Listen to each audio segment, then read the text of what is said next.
নমস্কার, square mission academy চ্যানেলে সকলকে স্বাগত জানাই। আশা করি সকলে খুব ভালো আছে। তো আজকের ভিডিওতে আমি আলোচনা করব যে মৌলিক সংখ্যাগুলো হয় 1 থেকে 100-র মধ্যে, তো সেগুলো কিভাবে মনে রাখবো এবং কিভাবে পড়লে সহজে মনে থাকে। এই মৌলিক সংখ্যা চতুর্থ শ্রেণী, তৃতীয় শ্রেণী এবং পঞ্চম ষষ্ঠ শ্রেণী প্রত্যেকটা ক্ষেত্রেই মৌলিক সংখ্যা কিন্তু জানতেই হবে এবং 1 থেকে 100-র মধ্যে যে মৌলিক সংখ্যাগুলো হয় সেগুলো কিন্তু লাগে। চলো দেখি 1 থেকে 10-এর মধ্যে দেখো মৌলিক সংখ্যা কি কি হয়। আগে দেখো 1 থেকে 10-এর মধ্যে মৌলিক সংখ্যা বলতে যে সংখ্যাগুলোকে 1 এবং সেই সংখ্যা ছাড়া অন্য কোনো সংখ্যা দিয়ে ভাগ করা যায় না, সেই সংখ্যাগুলোকে আমরা মৌলিক সংখ্যা বলি। তাহলে কি দেখো 2কে কি 1 এবং 2 দিয়েই ভাগ যাবে। 3কে দেখো 1 এবং 3 দিয়ে ছাড়া অন্য কোনো সংখ্যা দিয়ে ভাগ করা যাবে না, মানে যে সংখ্যাগুলোকে 1 এবং সেই নিজ সংখ্যা দিয়ে ভাগ করা যায় সেগুলোকে আমরা মৌলিক সংখ্যা বলি। তাহলে 1 থেকে 10-এর মধ্যে কী হচ্ছে, 2 হচ্ছে, 3, 5, 7। তারপরে দেখো 9 কিন্তু হবে না, কারণ দেখো 9কে কিন্তু 3 দিয়েও ভাগ যাচ্ছে, 1 দিয়েও যাচ্ছে, 9 দিয়েও যাচ্ছে, তাহলে এটা মৌলিক সংখ্যা হবে না। তাহলে কি হলো 7। তারপর 9-এর পরে কি হয় 11, সেটা কি 10-এর ওপরে চলে যাচ্ছে। 1 থেকে 10-এর মধ্যে হলো তাহলে 4টে, 2, 3, 5, 7, তাহলে কি হলো 4টে। নেক্সট দেখো 11 থেকে 20-র মধ্যে মৌলিক সংখ্যা। দেখো 11 হবে, 13, 17, 19, তাহলে কটি হলো 4টে। তাহলে 11 থেকে 20-র মধ্যে কটি হলো 4টে। নেক্সট দেখো 21 থেকে 30, 21 থেকে 30-এর মধ্যে 23 এবং 29। দেখো কেন আমি 1 থেকে 10 এবং 10 থেকে 20 করাচ্ছি তোমরা পরে বুঝতে পারবে, কারণ অনেক ক্ষেত্রে কোশ্চেন আসে যে 1 থেকে 10-এর মধ্যে মৌলিক সংখ্যা কটি, বা ধরো 20 থেকে 40-এর মধ্যে 30 থেকে 40, এইরকমভাবে প্রশ্নগুলো আসে। তো তোমরা এইভাবে যদি পড়ো তোমাদের খুব ইজি লাগবে।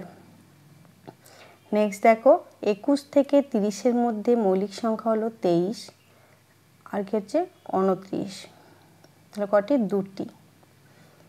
নেক্সট হচ্ছে 31 থেকে 40, তো 31 থেকে 40-এর মধ্যে হচ্ছে দেখো 31 আর 37, 2টি। নেক্সট হচ্ছে 41 থেকে 50-এর মধ্যে মৌলিক সংখ্যা হলো দেখো 41, 43 এবং 47। এইরকমও প্রশ্ন আসে 41 থেকে 50-এর মধ্যে মৌলিক সংখ্যাগুলো লিখে যোগফল নির্ণয় করো। তো মৌলিক সংখ্যাগুলো তোমাকে বের করতে হবে, বের করে সেগুলো যোগফল করতে হবে।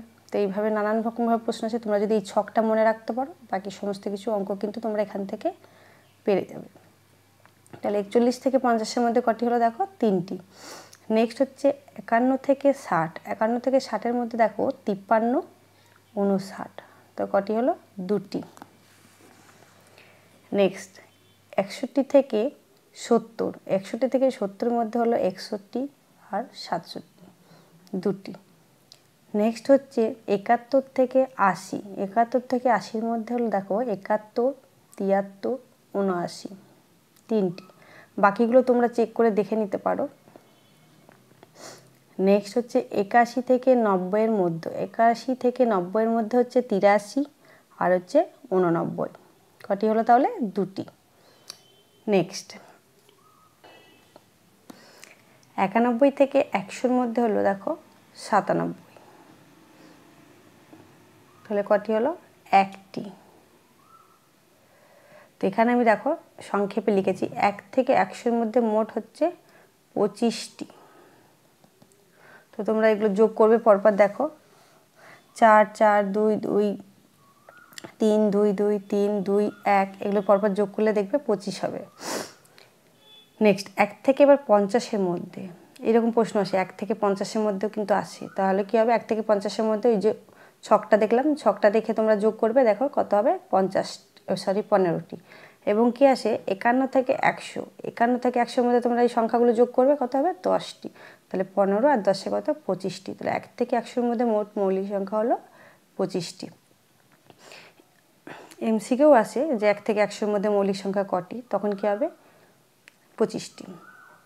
তো আমি এখানে প্রশ্নের ধরনটা বলছি না, শুধু তোমাদেরকে ছকটা দেখালাম। তো তোমরা প্রশ্নগুলো দেখবে, যখন পাবে তখন এই ছকটা মনে থাকলে তোমরা ভালোভাবে পারবে।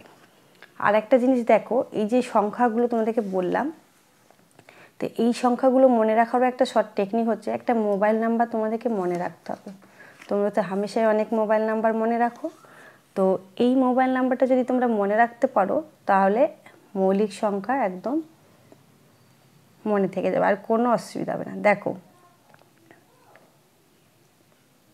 44222322 এই হচ্ছে একটা মোবাইল নাম্বার। এই দেখো, এই 4 কথার অর্থ হলো 1 থেকে 10-এর মধ্যে 4টে, 11 থেকে 20-এর মধ্যে 4টে, 21 থেকে 30-এর মধ্যে 2টি, 31 থেকে 40-এর মধ্যে 2টি।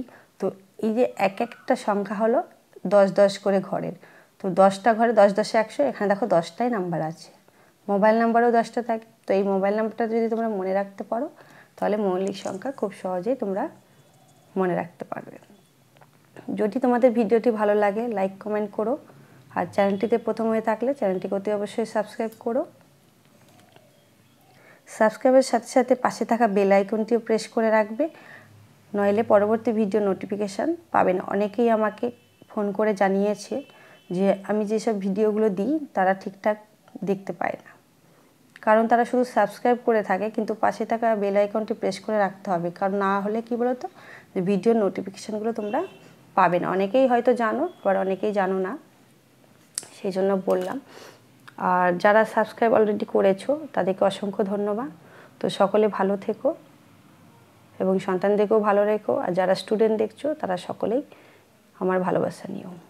চলো আজকে এই পর্যন্তই, পরবর্তী ভিডিওতে আবারও কথা হবে। টাটা।